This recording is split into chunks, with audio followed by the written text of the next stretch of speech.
మామూలుగా డివోర్స్ తీసుకునే ముందు డివోర్స్ ప్రక్రియ అనేది ఎలా ఉంటుంది? డివోర్స్ తీసుకోవడం అనేది ఇటీవల కాలంలో మనకు వచ్చిన కేసులు మీకు ఎగ్జాంపుల్ చెప్తానండి. అంటే ఇంతకుముందు 10-15 ఇయర్స్ ఉన్న పరిస్థితులు వేరే.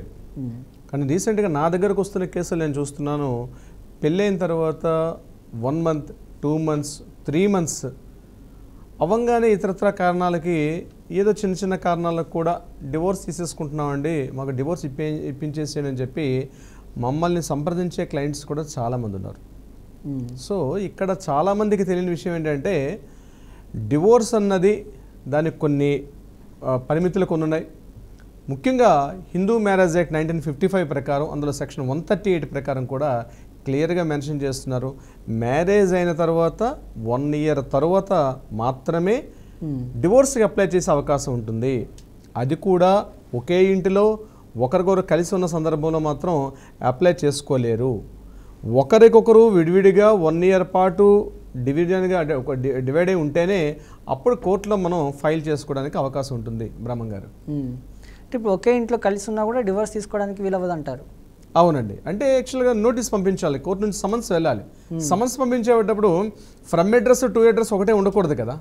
సో డెఫినెట్గా ఫ్రమ్ అడ్రస్ ఎవరైతే పంపిస్తున్నారో ఫ్రమ్ అడ్రస్ ఉంటుంది, టు అడ్రస్ ఎవరైతే ఉంటారో అక్కడికి అడ్రస్ పంపించాలంటే మరి ఒకే రూఫ్ కిందకి ఫ్రమ్ టు అడ్రస్ ఉండదు కదా. సో అందుకని డెఫినెట్గా వారిద్దరూ విడిపోయి ఉన్న పక్షంలో మాత్రమే మనకు అవకాశం ఉంటుంది ముఖ్యంగా డివోర్స్ నోటీసెస్ పంపించాలంటే.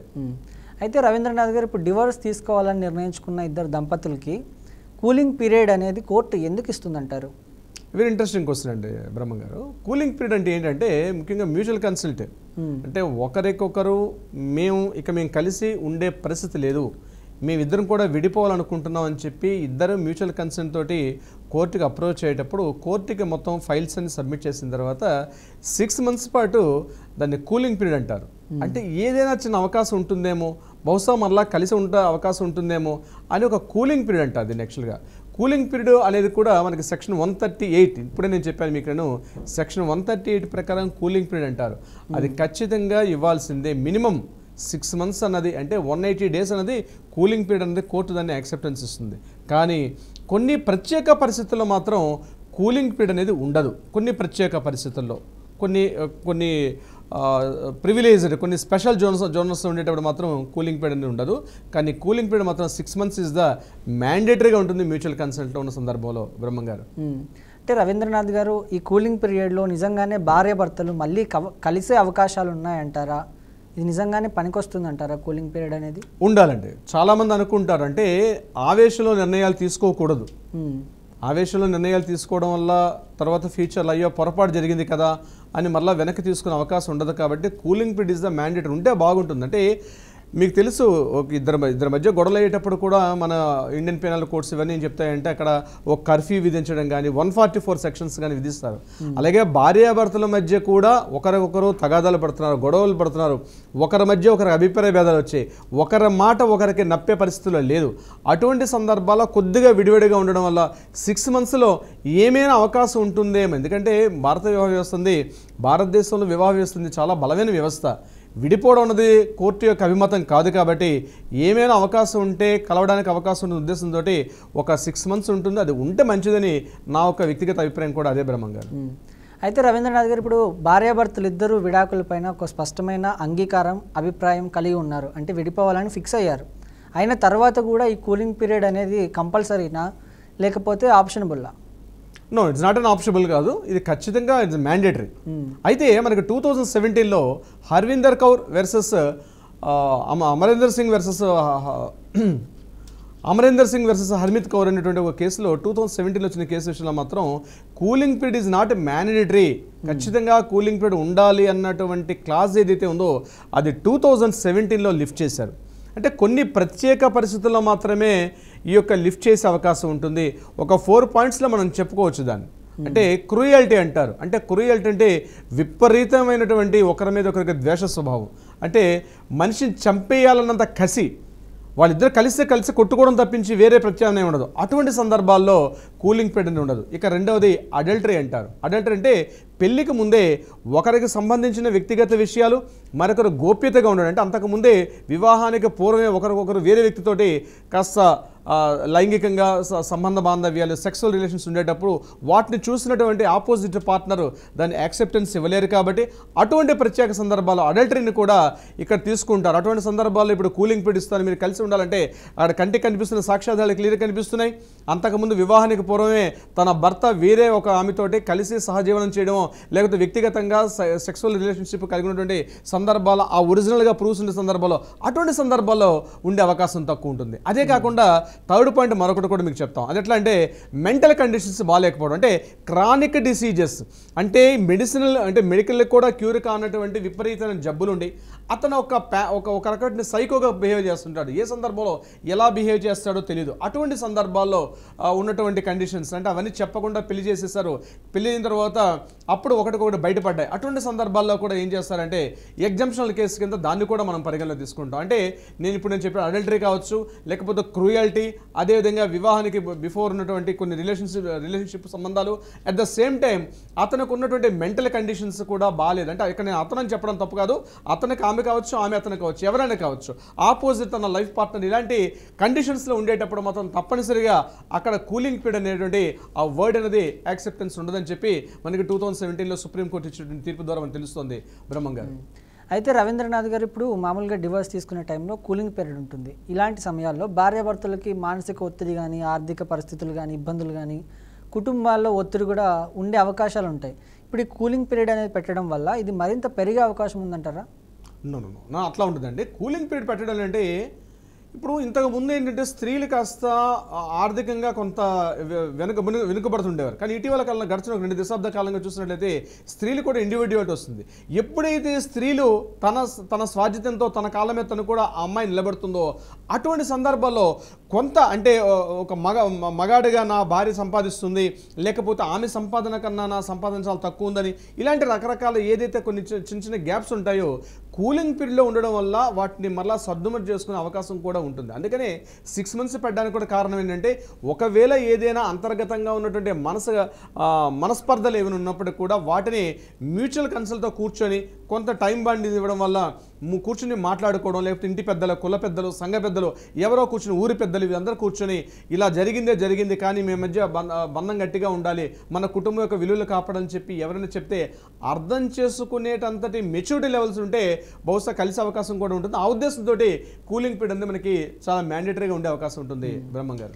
అయితే రవీంద్రనాథ్ ఇప్పుడు డివోర్స్ కేసుల్లో నార్మల్గా మహిళల భద్రత కానీ, లేకపోతే భవిష్యత్తులో జీవితం కానీ, పిల్లల సంరక్షణ కానీ, ఇలాంటి విషయాల్లో ఈ కూలింగ్ పీరియడ్ అనేది ఎంతవరకు పనికొస్తుందంటారు?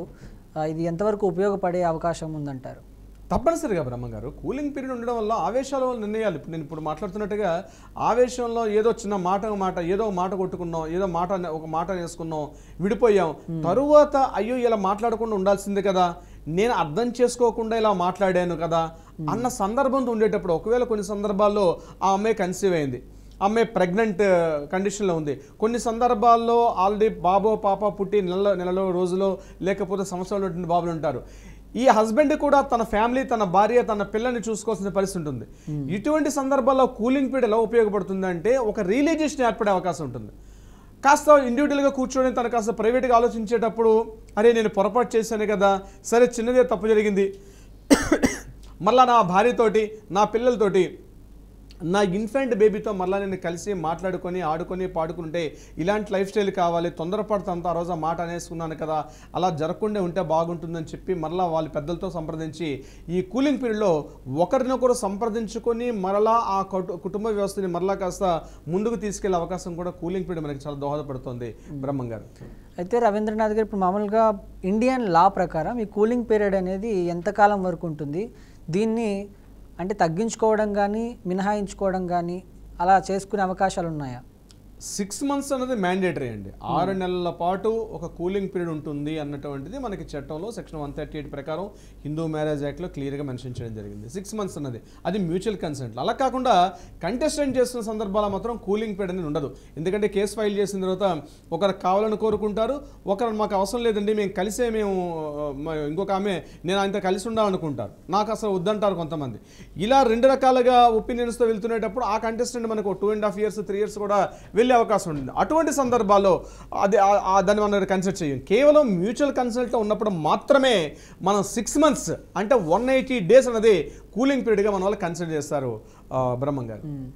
అయితే ఇప్పుడు అమెరికా, యూరప్ ఇలాంటి ఫారిన్ దేశాల్లో ఈ కూలింగ్ పీరియడ్ సిస్టమ్ అనేది ఎలా ఉంది? మన భారతదేశంతో పోల్చితే వాటికి మనకు ఉన్నటువంటి తేడాలు ఏంటి రవీంద్రనాథ్ గారు?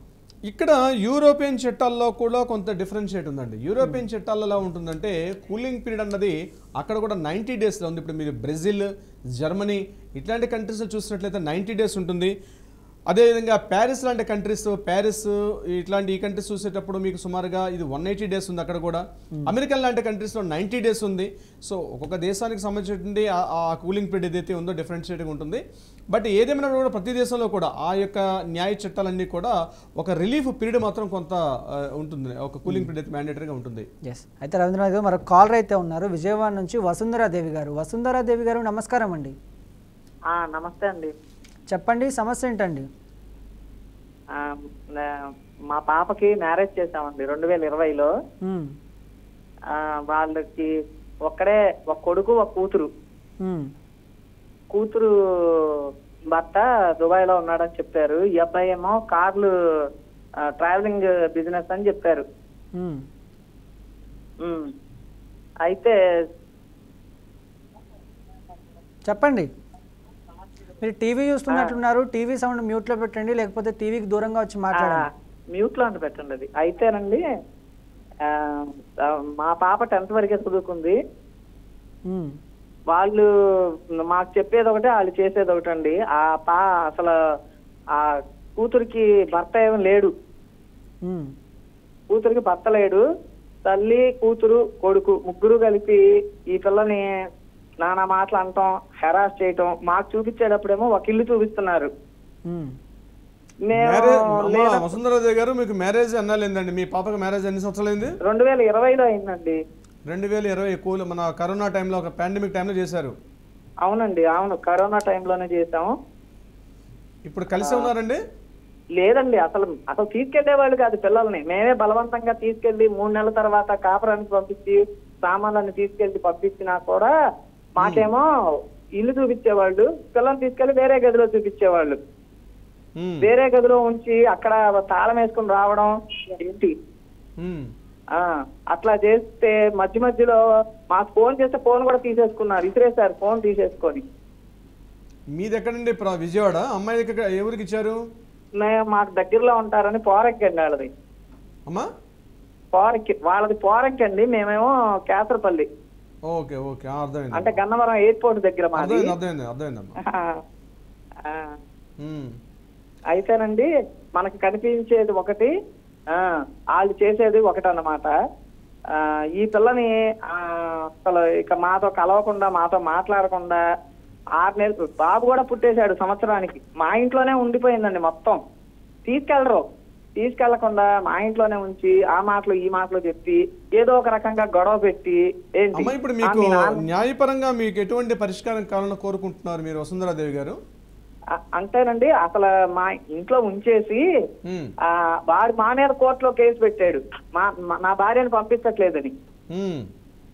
పంపించట్లేదని పెడితే మనకు అసలు కోర్టుకి ఎక్కే ఉద్దేశం లేదు. ఇంకా పెద్ద మనుషుల దగ్గర బాగుపడతాడు, మంచిగా ఉంటాడు, చూసుకుంటాడని మేము అనుకుంటుంటే తీసుకొచ్చి దింపేసి మాకు కోర్టు నోటీస్ పంపించాడు. పంపిస్తే ఇంక అప్పుడు మేము కూడా ప్లేడర్ని పెట్టుకొని తిరగాల్సి వస్తుందండి కోర్టు చుట్టూరా.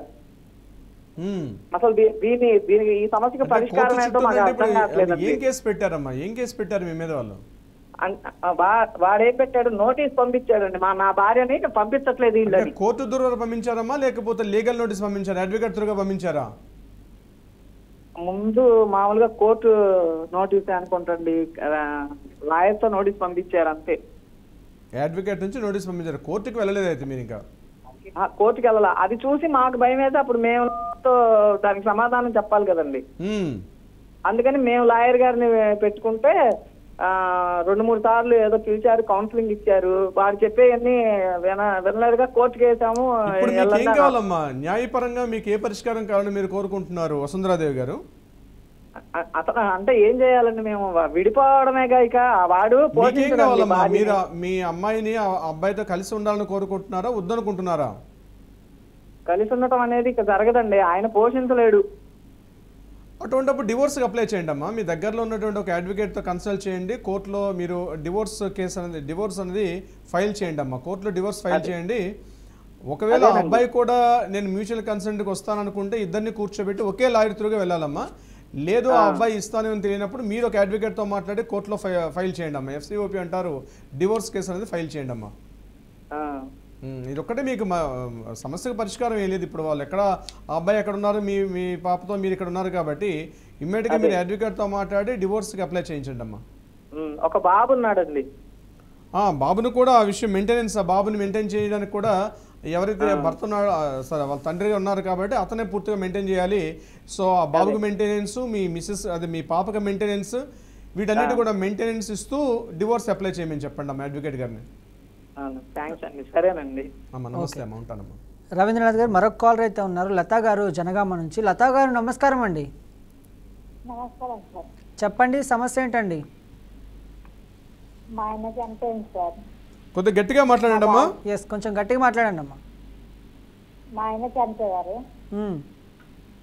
మా బాబు కూడా చనిపోయింది సార్. మ్మ్. మా బావ నాది భూమి కౌలుకు చేసుకుంటాను సార్. అమ్మా కొద్దిగా గట్టిగా మాట్లాడండి మీ అమ్మా. మాటలు సరిగ్గా వినిపించట్లేదు లతా గారు, కొంచెం గట్టిగా మాట్లాడండి. సరే అయితే మా బావ నాది భూమి కౌలుకు చేసుకుంటాను మేడం. హలో, చెప్పండి, చెప్పండి. నాది భూమి కౌలుకు చేసుకుంటాడు. 6,000 ఇచ్చి కాగితం పెట్టింది మేడం. ఎవరు పెట్టారండి? మా బావ. మ్మ్. మీ బావ అంటే మీ హస్బెండ్ అమ్మా? భూమి నాది నాకు అప్పచెప్తలేదు మేడం. అమ్మా ఇక్కడ అమ్మ ఒక్క నిమిషం లత గారు. ఇక్కడ సిటీలోనే ఇక్కడ కుసాయిగూడలో ఇళ్ళలో పనిచేస్తాను మేడం. లత గారు మీ బావ అంటే మీ హస్బెండా? మా ఆయన మా హస్బెండ్ వాళ్ళ అన్న. ఇక ఇంటికి పోతే అత్త కొడతాను, మామ కొడతాను, బావ యారాలు, ఇక వాళ్ళందరూ చాలా టార్చర్ పెడతాను సార్. నా బిడ్డను నేను ఇళ్ళలో పనిచేసి నేను పోషించుకుంటాను సార్. మీ హస్బెండ్ లేరా ఇప్పుడు? లత గారు మీ హస్బెండ్ లేరా? మా హస్బెండ్ లేరు, మా అబ్బాయి కూడా లేరు సార్. మీ వయసు ఎంత అమ్మా ఇప్పుడు? నాది 35 ఉంటుంది సార్. మీ అబ్బాయి వయసు ఎంత? చనిపోయిన అబ్బాయి వయసు ఎంత సార్? మీ అబ్బాయి లేరంటున్నారు కదా, ఆ మా అబ్బాయి అమ్మాయి ఉన్నది సార్. మా అమ్మాయి హాస్టల్లో ఉంటుంది. ఇక వాళ్ళు చాలా టార్చర్ పెడతాను సార్. నన్ను ఇంటికి పోతే ఈ భూమికి సంతం పెట్టు, ఆ భూమికి సంతం పెట్టు అని అంటాను సార్. ఎవరు? మీ భర్త యొక్క వాళ్ళ బ్రదర్స్ మీ మీద టార్చర్ చేస్తున్నారు? వాళ్ళ ఫ్యామిలీ మొత్తం సార్, వాళ్ళ చెల్ల కొడుకులు వాళ్ళు అందరూ నన్ను బాగా కొడతాను సార్. అమ్మ మీరు ఎక్కడ జనగామలో ఉంటారా లత గారు? మా అత్తగారు లింగంపల్లి. లింగంపల్లి. మీరు జనగామ? నేను ఇక్కడనే సిటీలో ఉంటా. మా బిడ్డను హాస్టల్ వేసిన, ఇక ఇక్కడ ఇళ్ళలో పని చేసుకుంటా సార్. ఇక వాళ్ళు చాలా టార్చర్ పెడతారు. అమ్మ మీరు దగ్గరలో ఉన్న పోలీస్ స్టేషన్లోకి కొట్టాలు. అమ్మ లత గారు ఒకసారి వినండి, నా మాట వినండి. మీరు దగ్గరలో ఉన్న పోలీస్ స్టేషన్కి వెళ్ళి కలవండి. మీరు ఏ ఏరియాలో ఉంటారో ఆ ఏరియాలో పోలీస్ స్టేషన్లోకి వెళ్ళి మీరు కలవండి. ఉమెన్స్ సెల్ కూడా ఉంటుంది, లేదా 100 నెంబర్ ఉంటుంది. ఇలా మీరు ఎవరినైతే మిమ్మల్ని ఎవరైతే వేధిస్తున్నారో, ఎవరైతే వేధింపులకు గురి చేస్తున్నారో వాళ్ళ విషయాలని డీటెయిల్స్ చెప్తూ మీరు పోలీస్ స్టేషన్లో కంప్లైంట్ చేయండి అమ్మా. తప్పనిసరిగా మీకు పోలీసులు మీ మీద యాక్షన్ తీసుకుంటారు. మీరు ఒకవేళ లోకల్ పోలీస్ స్టేషన్లో మీరు తీసుకున్న కంప్లైంట్ యాక్సెప్టెన్స్ ఇవ్వకపోతే ఇమ్మీడియట్గా ఉమెన్ సెల్లోకి వెళ్ళి మీరు కంప్లైంట్ చేయండి. పోలీసులు తప్పనిసరిగా మీ మీద ఎవరైతే వేధింపులు చేస్తున్నారో వారి మీద కేసులని ఇమ్మీడియట్గా కేసు ఫైల్ చేస్తారమ్మా. అంతేకాకుండా మీరు అడ్వకేట్ను కూడా పెట్టుకోవాల్సిన అవసరం లేదు. మీకు లీగల్గా కూడా మీకు పోలీస్ డిపార్ట్మెంట్ వాళ్ళే మీకు అడ్వకేట్ను కూడా పీపీ అంటారు, పబ్లిక్ ప్రాసిక్యూటర్ను కూడా మీకు ఏర్పాటు చేస్తారమ్మా. మీరు ఎక్కడ ఒక రూపాయి కూడా ఖర్చు పెట్టాల్సిన అవసరం లేదమ్మా. సార్ నేను పోలీస్ స్టేషన్కి వెళ్ళాను. ఆయన వాళ్ళు సార్ చెప్తాను, అరే నీ మీద కేసు అవుతుంది, నువ్వు అమ్మాయి భూమి అమ్మాయికి ఇచ్చేసేయి, ఇవరకే 18,000 రూపాయలు ఇవ్వాలి, ఆ అమ్మాయి ఎట్లా బతుకుతుంది రా అంటే అసలు వాడు వినిపించుకుంటలేడు సార్. అదేనమ్మా, మీరు పైన ఉన్నటువంటి కంప్లైంట్ చేయండి. మీరు ఉమెన్స్ సెల్ అంటారు, ఏ పోలీస్ స్టేషన్ ఉన్నారో ఆ పోలీస్ స్టేషన్ కన్నా పైన ఉన్న పోలీస్ స్టేషన్కి వెళ్ళి మీరు మాట్లాడండి, మీ వివరాలు తెలియపరచండి. ఉమెన్స్ సెల్ అని ఉంటుంది, మహిళా పోలీస్ స్టేషన్ ఉంటుంది, మహిళా పోలీస్ స్టేషన్కి వెళ్ళి వివరాలు తెలియపరచండి. తప్పనిసరిగా వాళ్ళ మీద యాక్షన్ తీసుకుంటారమ్మా. మీరు ఏ అడ్వకేట్ను కూడా మీరు సంప్రదించాల్సిన అవసరం లేదు.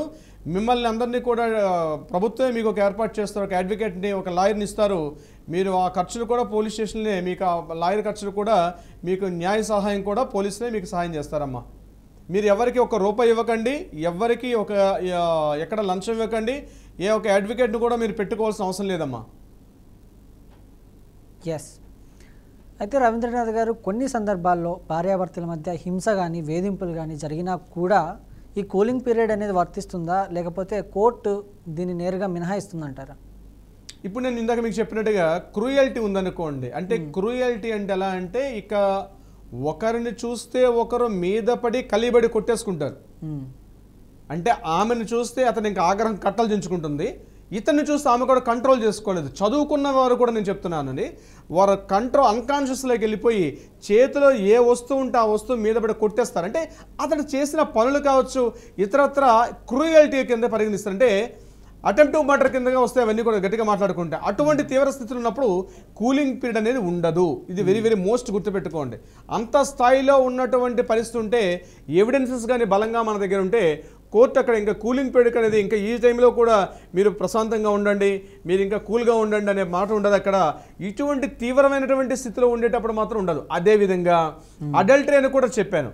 అంటే ఒకరినొకరు ఇరు పెద్దలు కొన్ని అబద్ధాలు చేస్తూ 100 అబద్ధాలు చేసి 100 అబద్ధాలు చెప్పి ఒక పెళ్ళిళ్ళు చేసేయమన్నారు. అటువంటి సందర్భంలో మ్యారేజ్ చేసేసుకుంటారు. మ్యారేజ్ చేసుకు రీసెంట్గా నాకు వచ్చిన కేసు కూడా అదే. మ్యారేజ్ అయింది 1 మంత్ అయింది. ఆ అమ్మాయి రాత్రి 7:09 అయితే ఒక ఫోన్ వస్తుంటుంది. 2 సార్లు చూశాడు, 3 సార్లు చూశాడు. ఆమె గంటల కొద్దీ ఆ అమ్మాయి కంటిన్యూ కాల్ మాట్లాడుతూనే ఉంటుంది. ఎవరితో మాట్లాడుతున్నావు అంటే మా ఫ్రెండ్ మాట్లాడుతుంటారని. సరే 2 సార్లు 3 సార్లు విడిచిపెట్టాడు. ఈ టైంలో మీ ఫ్రెండ్తో మాట్లాడుకోకూడదు అంటే ఆ అమ్మాయి లేదు, మా ఫ్రెండ్స్తో నేను మాట్లాడతానని చెప్పింది. ఇమీడియట్గా ఆయన ఏం చేశాడంటే ఆ ఫోన్ తీసుకుని నేను మాట్లాడితే అవతల ఉన్న వ్యక్తి వీడిని బెదిరించడం మొదలుపెట్టాడు. ఆమె నా ఫ్రెండ్, ఆమె మీద నాకు పూర్తి హక్కు ఉన్నాయి, నువ్వు ఎట్లా మాట్లాడతావు, కుదరదని చెప్పాడు. వాళ్ళిద్దరు కలిసి గోవాకి అట్లా ఇట్లా వెళ్తూ వాళ్ళు వెళ్ళిన ఫోటోలు కూడా చూపించాడు. అంత చూపించిన తర్వాత ఈ అమ్మాయి ఏం చేసిందే, మన ముగ్గురం కలిసే ఉందాము, నాకు మీరు కావాలి, నాకు ఆయన కూడా కావాలి, బట్ ఆయనతో నేను ఫిజికల్గా ఉంటాను, మీతోటే ఉంటాను, కానీ జస్ట్ ఫోన్లో మాట్లాడుకుంటాను, జస్ట్ ఇవేం వద్దంటే ఆయన నన్ను డైరెక్ట్గా సంప్రదించి, సార్ ఇటువంటి సిచ్యువేషన్ నేను అంత కలిసి ఉండే పరిస్థితి లేదు సార్, ఆమె ఇంతకు ముందే ఫిజికల్గా వేరే ఎంత కలిసారని నేను ఆమె దగ్గరికి వెళ్తుంటే టాలరేట్ చేసుకోలేకపోతున్నాను, నాకు డివోర్స్ ఇప్పించమని చెప్పారు. వాళ్ళు మ్యారేజ్ చూస్తే జస్ట్ 4 months అయింది. ఇప్పుడు ఈ పరిస్థితిలో కేసు ఫైల్ చేయకూడదంటే ఇటువంటి అడల్టరీ కింద తీసుకొని మనం కూడా కేసు ఫైల్ చేస్తాం. ఎందుకంటే ఇది అడల్టరీ కిందకు వస్తుంది. అంటే వివాహానికి పూర్వమే ఫిజికల్ రిలేషన్తో ఉన్నప్పుడు ఆపోజిట్ పార్టీ దాన్ని యాక్సెప్టెన్స్ చేయలేని పరిస్థితుల్లో ఉండటం సందర్భంలో ఇంకా వారిద్దరు కలిసి ఉండడం అనేది మోసం చేస్తూ ప్రేరేపితంగా అటువంటి మ్యారేజ్ చేస్తున్నారు. కాబట్టి ఈ సందర్భంలో ఇద్దరు విడిపోవడం మంచిదని చెప్పి ఇంక ఇక్కడ కూలింగ్ పీరియడ్ అనేది డైరెక్ట్గా ఎవిడెన్స్ రెడీ కనిపిస్తున్నాయి కాబట్టి ఇంకా కోర్టు కూలింగ్ పీరియడ్ ఆప్షన్ మాత్రం 80% కూడా తీసుకునే అవకాశం ఉండదు. బ్రహ్మం గారు, అయితే రవీంద్రనాథ్ గారు, మీకున్నటువంటి ఎక్స్పీరియన్స్లు ఇందాక మీరు అన్నారు ఒకరిని చూస్తే ఒకరు మీద పడి కొట్టేసుకుంటారని, అలాంటి వాళ్ళని కూడా మీరు కలపడం జరిగింది. ఎందుకంటే నేను పర్సనల్గా చూశాను కాబట్టి మిమ్మల్ని అడుగుతున్నాను, ఆ ప్రక్రియ ఎలా ఉంటుందండి? తప్పనిసరిగా అండి. అంటే మా విషయం ఏంటంటే డైరెక్ట్గా అడ్వకేట్గా నేను విడగొడితే మాకు మంచి ఫీజు వస్తుంది, కలిపితే ఫీజు తక్కువ ఉండొచ్చు. కానీ ప్రతి సమస్యకి సొల్యూషన్ విడిపోవడం ఒక్కటే కాదు. మా కోర్టు గైడెన్స్ ప్రకారం మాకు కూడా కొన్ని కోర్టు నుంచి గైడెన్స్ ఉంటాయి. కంటిన్యూ మ్యారేజెస్ ఓన్లీ డివోర్స్గా కాకుండా ఒకరిని ఒకరు కౌన్సిలింగ్ చేయడం అన్నది, ఒకరిలో ఉన్నటువంటి లోటుపాట్లు, ముఖ్యంగా యూత్, నేను ఎగ్జాక్ట్లీ 27-28 ఇయర్స్ నుంచి ఈ 35 to 30 ఇయర్స్ ఉన్నటువంటి ఏదైతే ఈ 10 ఇయర్స్ గ్యాప్లో ఉంటారో ఎక్కువగా డివోర్స్లు వీళ్ళకి చిన్న చిన్న కారణాలకే, పెద్ద కారణాలు ఉండవు. ఇంతకుముందు మన పేరెంట్స్ కూడా ఇంట్లో వాళ్ళు ఒకరి మీద కొట్టుకుండేవారు, తిట్టుకుండేవారు, కానీ చిన్న చిన్న విషయాలకి డివోర్స్ అనే కోర్టుగా ఇప్పుడు ఎక్కేవారు ఉండరు. అందుకని మేమేం చేస్తామంటే తీవ్రమైన స్థితిలో ఉన్నప్పుడు కూడా, కాస్త ఆవేశాల్లో ఉన్నప్పుడు కూడా వాళ్ళని కూర్చోబెట్టి మాట్లాడి ఒకరి యొక్క లోటుపాట్ల వల్ల ఒకరు అవగాహన చేసి మీరు కలిసి ఉంటే బాగుంటుంది, లేకపోతే పిల్లలు అనాథలైపోతారు, పిల్లలు చాలా ఇబ్బందులు గురవుతారు, సింగిల్ పేరెంట్గా ఉన్నటువంటి ఆ పిల్లలు ఎన్ని రకాలుగా మానసికంగా ఎంత స్ట్రెస్గా లోనవుతారన్న విషయం మీద పిల్లల విషయం చెప్పేటప్పటికి ఎంత పేరెంట్గా అయినా ఎంత కర్కశకుడికైనా కాసేపు మనసు కలిస్తుంది. అవును, నా కుటుంబం, నా భార్య, నా పిల్లలు బాగుండాలని ఒక కామన్ సెన్స్తో మనం మాట్లాడతాం. కాబట్టి ఖచ్చితంగా వాళ్ళ యొక్క హృదయాన్ని మనం టచ్ చేసే పరిస్థితిలోకి వెళ్ళేటప్పుడు అయ్యో నా పిల్లలు పిల్లలు ఇన్ని రకాలుగా బాధపడతారంటే ఎన్ని రకాలుగా ఉన్నప్పుడు కూడా పిల్లల విషయంలో మాత్రం కాంప్రమైజ్ అయ్యే అవకాశం ఉంటుంది బ్రహ్మం గారు. ఎస్ రవీంద్రనాథ్ గారు మరో కాలర్ అయితే ఉన్నారు, శెట్టి గారు నిజామాబాద్ నుంచి. శెట్టి గారు నమస్కారం అండి. హలో చెప్పండి సమస్య ఏంటండి? సార్ ఇది పొలంది ఉన్నది దశ, మేము ఎస్సీ ఉన్నాము, వాళ్ళు బీసీ ఉన్నారు. వాళ్ళు 6 భూమి ఎక్కించుకున్నారు సార్. అది మా వాళ్ళు సంతకాలు లేకుండా. అయితే 6 మండల ఆఫీసు నుంచి మేము అప్లికేషన్ ఇచ్చినాము. ఈ భూమి ఏ విధంగా ఎక్కిందని మేము అప్లికేషన్ ఇస్తే మా దగ్గర ఏం కాగితాలు లేవని మాకు ఒక అప్లికేషన్ ఇచ్చారు. అయితే ఆ భూమి ఇప్పుడు వాళ్ళు కొద్దిగా పదవిలో ఉన్నారు కాంగ్రెస్ పార్టీ వాళ్ళు. వాళ్ళు మాకు కొద్దిగా ఇబ్బంది పెడుతున్నారు. మరి అద్దులు ఉంటాయి కదా సార్ భూమి, ఆ భూముల అద్దులు ఉండి అద్దాకి భూమి వేసుకున్నారు సార్. ఇప్పుడు దానికి ఎట్లా చేయాలి సార్? ఇప్పుడు మేము ఆర్ఓఆర్ అంటే ఏంటి సార్? ఆర్ఓఆర్ అంటే రిజిస్టర్ ఆఫ్ ద రికార్డ్స్ అండి. రిజిస్టర్ ఆఫ్ ద రికార్డ్స్ అంటారు వాటికి. ఆర్ఓఆర్ అంటే 1910లో చేసినటువంటి ఫస్ట్ రికార్డ్స్ అనమాట అండి. ఇది కోర్టులో ఏ రకమైనటువంటి మనకి ల్యాండ్కి సంబంధించిన వివాదాలు తెలియాలనుకున్నా ఫస్ట్ రికార్డ్ని ఆర్ఓఆర్ రికార్డ్ అని అంటారు దాన్ని. అది 1910లో చేస్తారు, బ్రిటిషర్స్ టైంలో చేసినటువంటి రికార్డు. ఈ రోజుకు కూడా మన కోర్టుల్లో మన కేసుల్లో ఏదైనా వివాదాలు వస్తే డైరెక్ట్గా ఆర్ఓఆర్కి వెళ్తాయి. ఎందుకంటే ఆర్ఓఆర్లో కరెక్షన్ చేయడానికి ఎట్టి పరిస్థితుల్లో కూడా జరగదు. అది గుర్తుపెట్టుకోండి. ఆర్ఓఆర్లో కంప్లీట్గా డీటెయిల్స్ ఉంటాయి. అంటే ఆ భూమి వ్యవసాయ భూమా, మెట్ట భూమా, పల్ల భూమా, ఒకవేళ పంట ఎంత పంట పండేది, అదేవిధంగా సాగుబడి ఎంత వచ్చేది, ఎంత ల్యాండ్ ఉంది, విస్తీర్ణం ఎంత ఉంది, టోటల్గా ఒక ల్యాండ్కి సంబంధించిన టోటల్ డీటెయిల్స్ అన్నీ కూడా మనకి ఆర్ఓఆర్లో ఉంటాయి. దాన్ని records of the register of the records అంటారు దానికి సంబంధించినటువంటి. ఇది ప్రతి కలెక్టర్ ఆఫీస్లో ఉంటుంది ఆర్ఓఆర్. ఓన్లీ కలెక్టర్ ఆఫీస్లో మాత్రమే మీకు ఆర్ఓఆర్ రికార్డు మాత్రం మీకు అవైలబిలిటీలో ఉంటుంది. దానికి సంబంధించిన ఆర్ఓఆర్ అనేది కలెక్టర్ గారికి అప్పీల్ చేసుకుంటే కలెక్టర్ గారి ఆఫీస్ నుంచి వస్తుంది. ఇమీడియట్గా రాదది, చాలా సమయం పడుతుంది. మనం ఏ రకమైన వివాదాలు ఉన్నా అందులో ఏదైతే ఫైనల్గా ఉన్నా అందులో ఉన్న క్లారిటీనే ఇప్పటికి కూడా మన కోర్టులో ఆర్ఓఆర్ని తీసుకొని మనం ఫైనలైజ్ చేస్తారు సార్. అది ఎస్. అయితే రవీంద్రనాథ్ గారు ఫైనల్గా మీరేం చెప్తారండి ఈ ప్రేక్షకులకి? కూలింగ్ పీరియడ్ గురించి అంటారా? కూలింగ్ పీరియడ్ కావచ్చు, లేకపోతే డివోర్స్ గురించి కావచ్చు.